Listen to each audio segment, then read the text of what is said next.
ফলতার গোটা রেজাল্টটা সিপিএম এর ব্যর্থতা, সিপিএম এর লজ্জা। আমাদের ক্যান্ডিডেট ভোটের আগে ঘোষণা করে দিলেন যে আমি ভোটে নেই। তৃণমূলের প্রার্থী তিনি যেটা করেছেন সেটা আমরা কেউ সমর্থন করছি না। পার্টির এতে ফেস লস হয়েছে। তৃণমূলের তো অনেক সমালোচনা হলো। এবার যদি ঘুরিয়ে বলি, আরে তৃণমূলের প্রার্থী তো সরে গেছে, তৃণমূল নেই, সিপিএম জিতে দেখালো না কেন? সিপিএম এর ব্যর্থতা যে তৃণমূল নেই, প্রার্থীপদ থেকে সরে গেছে, তারপরেও সিপিএম হারাতে পারছে না। আর ফলতার পোস্টাল ব্যালটটা দেখেছেন? যে আমাদের প্রবলেম হচ্ছে পোস্ট পোল ভায়োলেন্স, ওনাদের প্রবলেম হচ্ছে পোস্ট পোল বিজেপি। সিপিএম গতকালকে ফলতা নির্বাচন ফলাফলের পরে তারা দ্বিতীয় স্থানে উঠে আসায় তৃণমূলকে কটাক্ষ করে ফলতার গোটা রেজাল্টটা সিপিএম এর ব্যর্থতা, সিপিএম এর লজ্জা। তৃণমূলের সমালোচনা তো অনেক হয়েছে। তৃণমূলের প্রার্থী তিনি যেটা করেছেন সেটা আমরা কেউ সমর্থন করছি না। পার্টির এতে ফেস লস হয়েছে। আবার তার দিক থেকে সমস্যা ছিল যে যারা ভোট করে, পোলিং এজেন্ট, কর্মী, একের পর এক তাদের ঘর ছাড়া করে দেওয়া হচ্ছে, আটক করে নেওয়া হচ্ছে।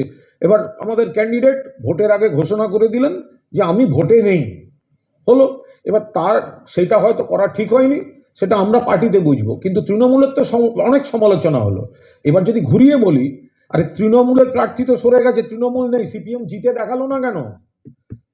সিপিএম এর তো স্কোপ ছিল, তাদের তো তখন আইএসএফ থেকে শুরু করে সিপিআই এমএল লিবারেশন থেকে শুরু করে বাকি সংগঠনগুলো তো সিপিএমকে সমর্থন করেছিল। তা তৃণমূল যখন নেই, আমাদের ক্যান্ডিডেট যখন নিজে ঘোষণা করে সরে গেছে, তাহলে সিপিএম এর তো এইটা সুযোগ ছিল দেখাবার যে ওরা বিজেপিকে হারাতে পারে। তো পারেনি, তো ওদের লস। এটা আজও বাংলায় বিজেপিকে যদি কেউ টক্কর নিতে পারে, হারাতে পারে, সেটা তৃণমূল কংগ্রেস। যেটা বিজেপির সিপিএম এর ব্যর্থতা যে তৃণমূল নেই, প্রার্থীপদ থেকে সরে গেছে, তারপরেও সিপিএম হারাতে পারছে না। এটা তো সিপিএম এর ব্যর্থতা। সব মিলিয়ে 9% ভোট পেয়েছে ওরা, সব মিলিয়ে সিপিএম। আর ফলতার পোস্টাল ব্যালটটা দেখেছেন? পোস্টাল ব্যালটটা তো অরিজিনাল ভোটের সঙ্গে হয়েছে, সেটা তো এই রি-ইলেকশনের সঙ্গে হয়নি। 1500-র বেশি ভোট হচ্ছে তৃণমূল, 245 বিজেপি। আসল ভোটের রেজাল্টটা কেউ খেয়াল করলেন না। পোস্টাল ব্যালট সেটা তো মূল ভোটের আগে হয়েছে, তাহলে সেখানে তৃণমূল প্রার্থী অতটা এগিয়ে থাকেন কি করে?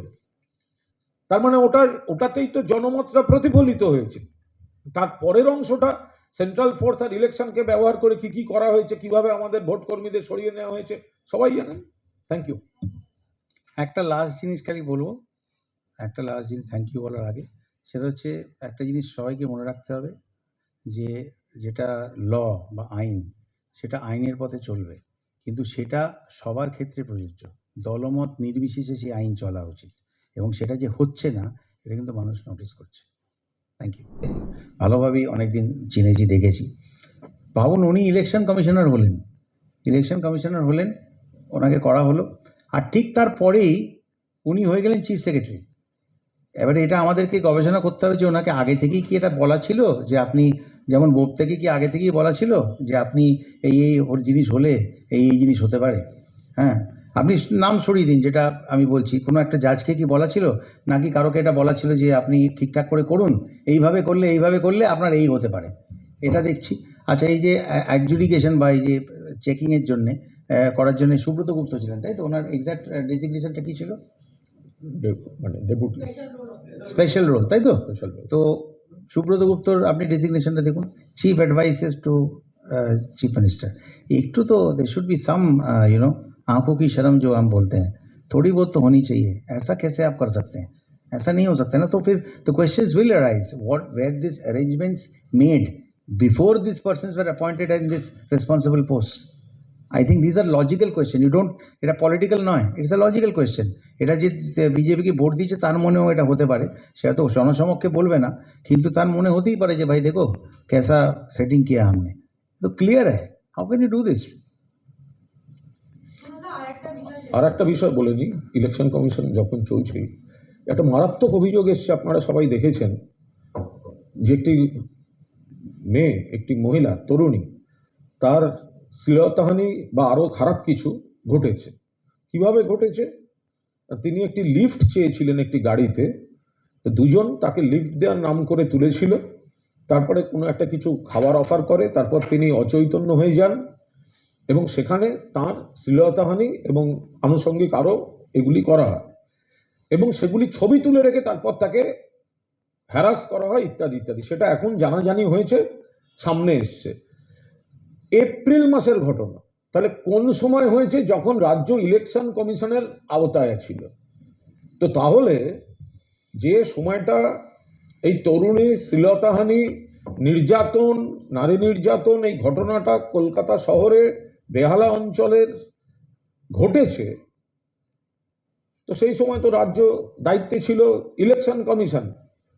তাহলে কথায় কথায় যারা অন্য ব্যাখ্যা করেন, সেই ব্যাখ্যাগুলো বন্ধ করুন। আর ইলেকশন কমিশন সেই সময় কি করছিল, কোন অফিসাররা দায়িত্বে ছিলেন, কি কি হয়েছিল, তাহলে সেগুলো তাদেরও একটু তো দায়িত্ব নিতে হবে। কিন্তু কুণালদা, রিসেন্টলি আমি একজন ক্যাবিনেট মিনিস্টারের বয়ান শুনলাম, মহিলা ক্যাবিনেট মিনিস্টার, আর নামটা আমার করছি না, আমি জোর করে নিয়ে গেছিলাম যেতে, যাই হোক। তো বলেছেন যে ওই দিদি ও দিদি ক্যাটকলটা নাকি ঠিকই ছিল মোদিজির। এটা আপনি জানেন কিনা আমি জানি না। উনি বলেছেন যে ক্যাটকলটা ওই যে দিদি ও দিদি, ওটা ঠিক ছিল। হ্যাঁ, এটা অসুবিধে কী আছে? তো যদি ওনারা মনে করেন যে চিফ মিনিস্টার এটা, মানে প্রাইম মিনিস্টার এটা হতে পারে ল্যাঙ্গুয়েজ, তাহলে আমার মনে হয় যদি অন্য পার্টির কেউ কোনোভাবে কোনো মানে কি বলবো, ইনঅ্যাপ্রোপ্রিয়েট কিছু বলে, ইয়ে করে, তাহলে মানে সেক্ষেত্রে ইট ছোড়াটা একবার ভাবতে হবে। Because you are talking on the highest constitutional head, কনস্টিটিউশনের প্রেসিডেন্ট হলেও ডিফ্যাক্টো তো প্রাইম মিনিস্টারই, দেজুরে হতে পারে, ডিফ্যাক্টো তো প্রাইম মিনিস্টার। উনি যদি এটা বলে ছাড় পেয়ে যেতে পারেন, মানে এটা যদি এনার মনে হয় যে এটা ঠিকই বলা হয়েছে, ভুল কী আছে, তাহলে আর কী বলার আছে? কিছু বলার নেই। মানে এটা এক্সপেক্টেড যেটা। বাট আমরা দাবি করছি যে ইলেকশন কমিশনের যখন তাদের আন্ডারে ছিল ওয়েস্ট বেঙ্গলের ল অ্যান্ড অর্ডার, সেই সময় এই যে ঘটনাটি ঘটেছে এর পূর্ণাঙ্গ তদন্ত হোক এবং তার যে রিপোর্ট ইমিডিয়েটলি জনসমক্ষে সেটা পেশ করা হোক, যে কী হয়েছিল, কোন অফিসারের জন্য দায়ী ছিল, এবং সবচেয়ে বড় কথা, এপ্রিল মাসের ঘটনা এতদিন বাদে সামনে এলো কেন, কে এটা চেপে রেখেছিল? আমার মনে হয় অনেক অনেক মহিলা জার্নালিস্টও আছে যারা অনেক রাত অবধি কাজ করে। এইটা কেন ওই সময় ঘটেছিল আর কেনই বা আজ এটা সামনে আসছে? ওই সময় সাপ্রেসটা কে করেছিল? সাপ্রেসিং অফ ফ্যাক্ট, দোষীদের ধরা। ইয়েস।